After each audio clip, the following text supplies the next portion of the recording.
But right now it's Urban Music 101. We got your boy Andrew, you know what I'm saying, Coast to Coast DJs, and a whole lot of other situations. We're gonna let him introduce himself, you know what I'm saying, standing in for your boy AJ over there at Universal, you know, and his other situations too, because you know he just be all over the place in the entertainment business. So Andrew, let everybody know what you do, you know, just a little bit, because you know I know it's a lot to list, but let everybody know your credentials for standing in on Urban Music 101. Well, once again, Andrew Forbes. I'm a marketing director, marketing manager, CEO of Forbes Marketing Group. I do a lot of work with Coast to Coast. Been working with them for a few years now. Get 'em magazine, allhiphop.com. It's a pretty extensive track record, and I believe in marketing. That's one of the things that's missing from a lot of these independent labels. Exactly. They don't understand. All right, so today's topic, you know what I'm saying, on the advice that we supposed to be blessing, you know what I'm saying, the up-and-comers, you know, from the artists to the songwriters, producers, you know, who trying to get in the industry is basically how to how to get together the right team behind you, and then the part two of that, how to accept constructive criticism that you may get, like an advantage on others who don't get a chance to get critiqued, and so they can be better, you know what I mean? So you want to go ahead and take off on maybe the first part of that real quick, or about how important it is to getting the right team behind you? Well, that's probably the most important part that's missing from a lot of artists out here. They have a lot of people that they consider their team, but it's not really a team. A team is constructed where people are, everybody has a position, everybody has a part, and everybody has a role to play. And that's very important. Not everybody needs to be the chief. You know, although everybody could come together and make decisions, the whole thing is when you're putting together your team, you need to have people in place, you know, such as who's going to take care of making sure the music is done right and done timely, who's going to make the context, not necessarily a manager per se. When you're starting out, there's no need for that, but you know, who's going to be the one to hand out the flyers, who's going to be the one to make sure and set up arrangements for product placement, who's going to set up shows, and everybody needs to understand their role and be on the same page to push the whole project as a group, and everybody has to understand that, you know, no one part is lesser or greater than the sum of the whole. Church. So like now a lot of people might think, well, you know, I got my man who he makes sure I got my tracks in. I got the next person, you know, they handle, make sure I'm working, you know, making sure the checks coming in. Then you got the other one, you know, they got everybody in place, but then maybe the person who they got in place is more so for themselves, and so they miss out on other opportunities. Like, how can they build in the right team? You know what I'm saying? Like, how can they choose to? And that's the big part is everybody has to have the same focus. Mm-hmm. You can't have somebody that has a individual agenda when you're talking about a team situation. You know, it's not always the best players or the best person that wins. It's the best team that wins. No one could tell you every Super Bowl MVP, but everybody can tell you every team that won the Super Bowl, and that's you know, ultimately the best way I could tell you is. Like, give them some keys, some maybe 3 pointers, the three key things to look for into 3 qualities to look for to building the team that you need to have around you if you want to, you know, be on that Grammy superstar status level. Well, number one is trust. Number one is trust. You have to trust that everybody's going to do their part and do what they need to do. Same goals. We have to have the same goals in mind. If somebody's on the team to get ahead and to move forward on their own, then they're not going to do everything they need to do for the team. That's always what ends up breaking up the majority of people. And number 3 is I stress it a lot. It's not always going to be people that you've known forever. Sometimes you may need to go out there and find somebody new, somebody that's bringing new energy, and somebody that really is focused on getting the business portion and getting because ultimately this is the music business. Mm-hmm. You know, everybody says a music game. It's not a music game. It's a music business, and the business side of the house needs to be looked at in that aspect, and everybody needs to say, okay, if there's something that I want to do that's going to actually pay my bills and you know, put food on the table, we all need to work towards getting that. Like I said, it doesn't always have to be people that you know, but it has to be people that you trust. Church. All those out there that's saying, okay, I'm gonna have my homeboy handle this, or I'm gonna have my brother do this, or I'm gonna have my cousin do that. Well, if you take a look at how your cousin handles their own personal lifestyle and what they're doing, if they can't handle their own personal things, what makes you think they're going to be able to put everything in place for you and handle what you need to be done? Because if they can't, it's very hard for somebody that can't take care of themselves to help take care of somebody else. Church. Now, I'm going to ask you this now. Out of all the artists, even some DJs, saying that you have worked with on the marketing aspect of things, the different situations you in, can you say, have you helped, put have they had great teams around them, or it took them a while to figure it out? You get what I'm trying to get at? Right, yeah. A lot of time, most of the artists I've worked with, it's funny because I deal with a lot of independent artists, and it always starts out with, with the conversation and okay, what I can do and how I could help them achieve, and find out where they actually want to go with this. If you're not desired to be the best, then there really is no reason for you to be involved with it. Mm-hmm. As far as most of the artists, that's one of the biggest problems I see is a team. Mm-hmm. A lot of them have managers, quote unquote managers, or quote unquote PR personnel that's not doing their job. Your PR personnel it's exactly what they say, public relations. They need to be handling and booking and taking care of all your public relation aspects, as far as getting you in the magazine interviews, getting you on radio interviews, getting your public appearances, making the choice between a public appearance or a performance. Mm-hmm. And that's something that definitely always needs to be recognized. When somebody says, okay, I'm a PR person. If your PR person doesn't have record radio stations throughout the nation on speed dial, they can't get a hold or send emails for the interview requests, then they're not doing their job as a PR person.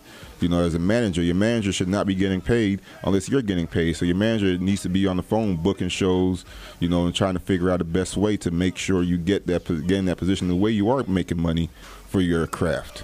So always keep in mind that your team, everybody has to have their part and play their part. The artist's job really is to be the artist and do music. Because that's what you're supposed to do, and that's what they're there for. And but if you, as an artist, if you're focused on everything else, if you're the ones making all the phone calls, if you're the ones setting up everything, then how can you really give your 100% to making the music, and giving the fans what they want?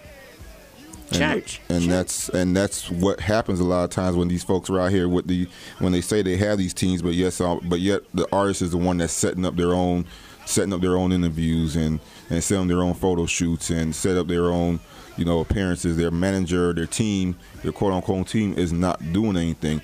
There's no as a marketing person, there's marketing involves giving you the look for how your music is going to be coming across to everybody. Okay, I think we give them a little bit too much with the Music 101. We give them a little bit too much. This is just supposed to entice them to make them go do research, because you telling them, they listening. I hope y'all taking notes, because this free information, isn't it? This free information. Because if you wasn't on the radio, they have to pay, right? Yes. See what I'm saying? Yes. Free information. Yes, my conversation costs money. You see what I'm saying? This is free information right here on Urban Music 101. So get the right team around you. And it all goes about it doing the research, learning the business, so you can find the right person who know their business to, further your career in this music business entertainment. So we gotta go to a break. So we're gonna let your boy C Tension take us to the break, because showtime when Urban Entertainment Radio show is on. We'll be back out. We wrapping up Urban Music 101, because I think we giving them too much for free. What I'm saying? They need to get their research on. Then if they want to elaborate a little bit more Urban Music 101, we're gonna give them your contact at the end. So basically, first part of Urban Music 101 today is get a good team around you. Look for trustworthiness. Make sure everybody got the same agenda, same goals, and like your boy Andrew Forbes said, make sure you might have to go outside, get new energy, and all together, make sure everybody know the business of the music business. Am I right? Right. You know, look at track records. Look at somebody, and not just in the music, but you know how they handle their business. Okay, already. Now, the next part of it is constructive criticism. For those, you know, who get the opportunity to get critiqued by industry professionals, you know what I mean? How should they take that, you know, instead of, okay, if the industry professionals say, okay, you're whack, you need to go back to the lab and kind of rework the whole situation, come back with something I can, you know, work with. You know what I mean?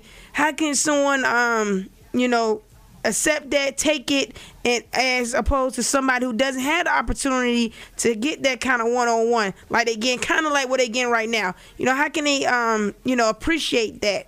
You know, yeah. What's your POV on that? Well, I'll tell you, number one, first thing first, everybody's not a hater.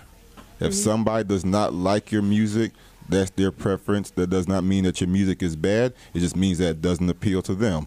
So number one, everybody's not a hater. Constructive criticism falls under this. When somebody's giving you constructive criticism, they're criticizing and they're being constructive, meaning they're giving you ideas of how you can improve upon whatever it is that you're doing, whether it's a beat, whether if you're rapping, whether you're making clothes, whatever it is.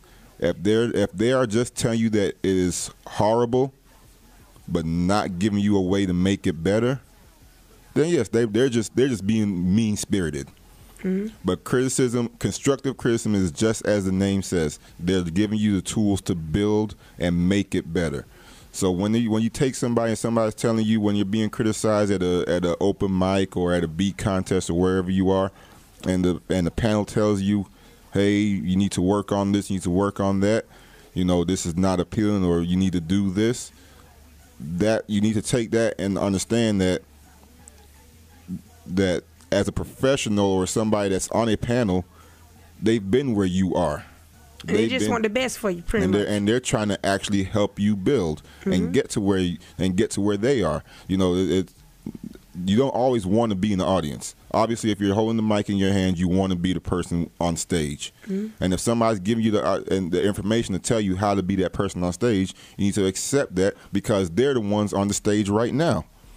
Church. And if you want to be there and be that person, that's now you can look and say, okay, this is what's happening. Then you need to take what they're telling you, and for them to already be in that position, they must know something about what's going on and what it takes to get in that position. Because not everybody has that opportunity. Right. So just take it in, you know, they not hating on you, you know, because it's going to be a time where they not going to tell you nothing, and you're going to wish they did.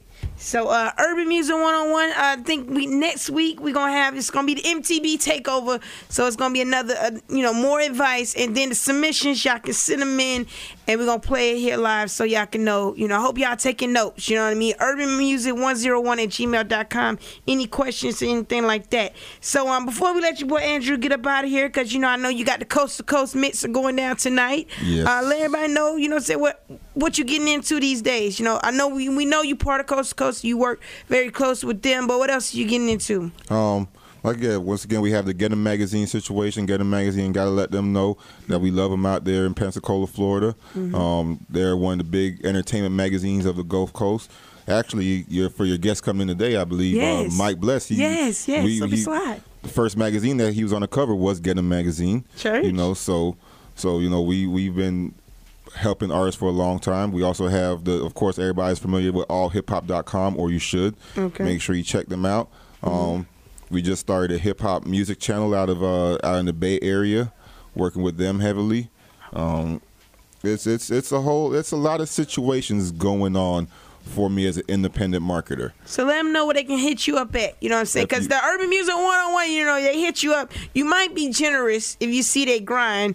You know, but if not, you got to, get the business together. But go ahead and let them know if they want to hit you up, any questions or anything like that, quotes, and, go ahead. If you ever want to reach me, number one, you could always Twitter. Twitter's the quick, fast, easy way for everybody now. That's Shonuff1990. That's SHONUFF 1990. You can always hit me on Facebook, and it's my name, Andrew Forbes. You can email me awforbes1990 at Gmail, or just or find me. I'm all over the web. I'm all over LinkedIn. Google. Yeah, Google. I'm all over. But hit your boy up on the Twitter. Hit me on the Twitter. Show Enough 1990. I'm on the radio on Coast to Coast FM. Trying to get your girl DJ Small now. Yeah, I'm just saying. We just gonna put that plug. We definitely gonna get you on there. We're gonna get you a spot on there. Okay. But I'm on there every Monday with DJ Froggy from 2 to 4 p.m. You can always hit me there. You can check with DJ Froggy. Like I said, just Google me, and I'm in the streets.